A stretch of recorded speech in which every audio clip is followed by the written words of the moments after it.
And starting off this hour, May Day, International Workers' Rights Day, or May Day as it's known, is underway today. And everywhere from Greece to Turkey to Europe and beyond, people from all walks of life are making their way onto the streets protesting current economic inequalities as well as workers' rights. Now, historically associated with the labor movement, this day has come to encompass many other causes in the U.S. under the umbrella of the Occupy movement. Issues like Wall Street reform and immigration have taken center stage. Now, for more on this May Day past and present, joining me now is RT's own Sam Sachs here in the D.C. studio and Anastasia Churkina in New York. Sam, let's start with you. Why is this day so important for the labor community? Well, I mean, the day goes back pretty long ways. I mean, this goes back to the dark days of the Gilded Age in 1886, when workers were trying to organize for an 8-hour workday, when workers were fighting against automation. We saw automation already taking over the workplace as far back as the late 19th century. So this was the beginning of the labor movement. It all came to a head in 1886 on May 4th in Haymarket Square. There was a peaceful rally going on, some striking workers. That turned violent. A bomb was thrown into the crowd. The police opened fire. Lots of people were killed, and it was actually used by police and by the government to crack down on a lot of extremist organizations, you know, what they referred to as anarchists or far-left socialists. But also, the effect of that is it strengthened the labor community as well in response to the kind of this aggression from the police.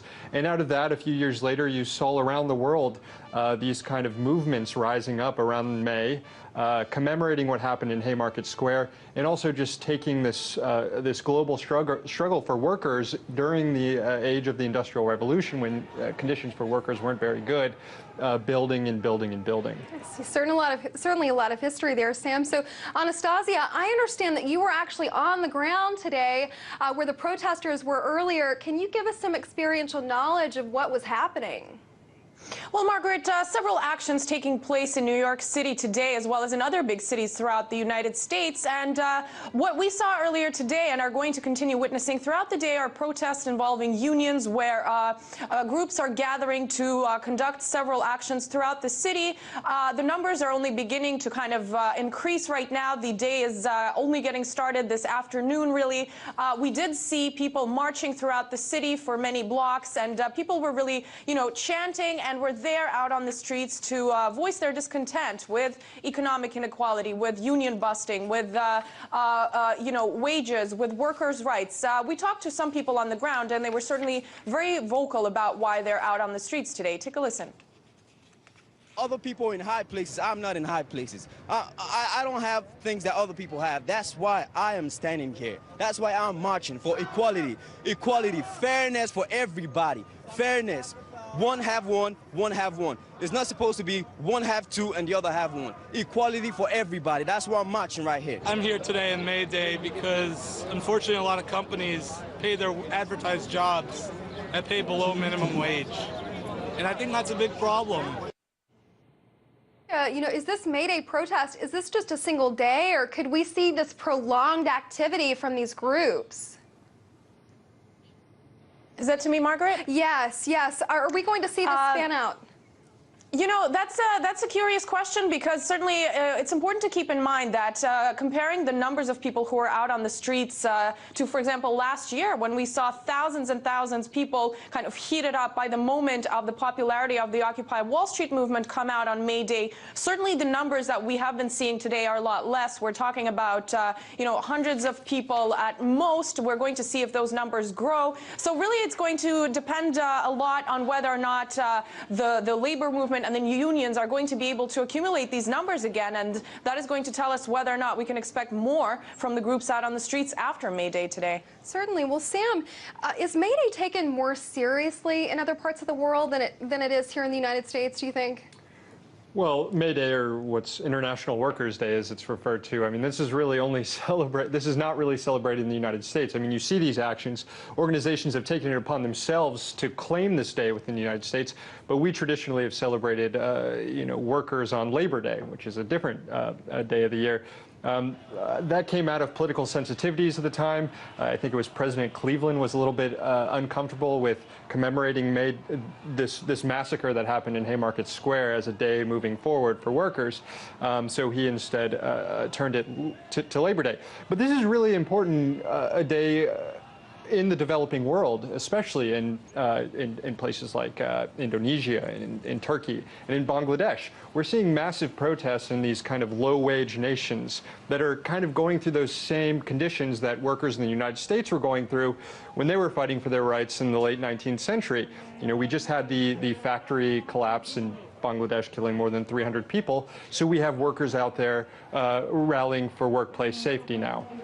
So a lot of the same issues that animated the first strike and action that created May Day are still kind of animating today throughout the world. It sounds like it. Well, it also sounds like we may have intentionally changed the date here. But Anastasia, I want to take it back to you. So what's the U.S. reluctance to officially join the rest of the world in these celebrations?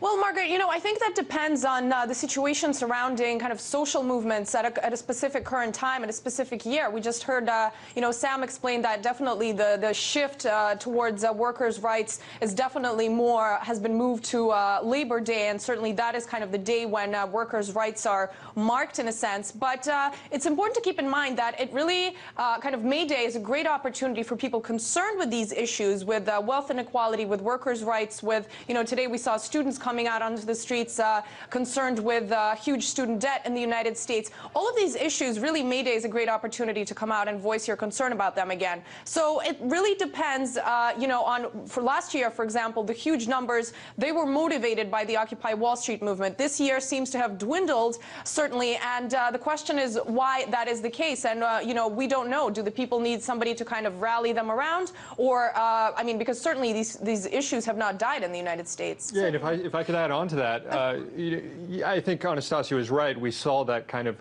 uptick in support last year as a result of the Occupy movement. But we've also seen these kind of sporadic labor actions since Occupy. We had the Walmart strike. We've had the longshoremen Walmart strike about safer working conditions and better pay. We had the longshoremen going on strike to go against outsourcing.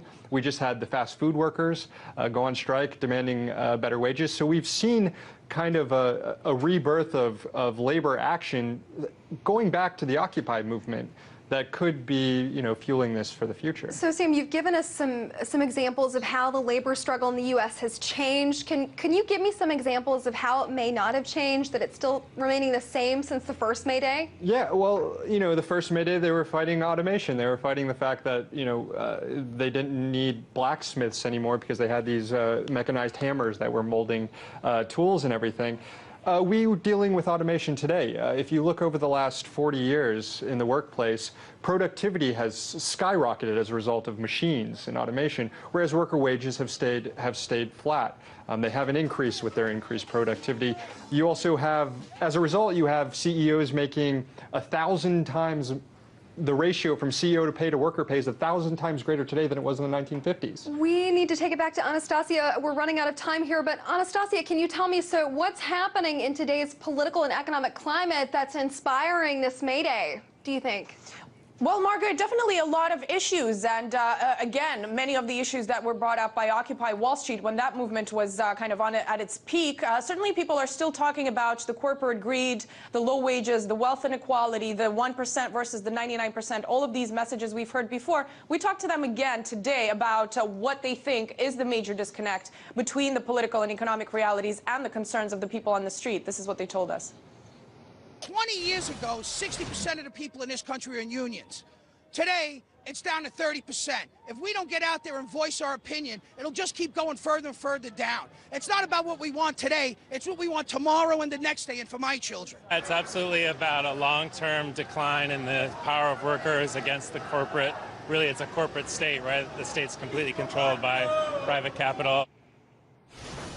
So certainly, Margaret and Sam, people are out there, you know, all of these issues remain. They've been around for years. They're still, you know, being addressed by the people coming out onto the streets. Whether or not it's going to take kind of more of a mass movement throughout the day, we're going to have to see when, as the day unravels. I see. Well, we're going to have to leave it there, guys. A lot of information. That was RT correspondent Sam Sachs and Anastasia Churkina.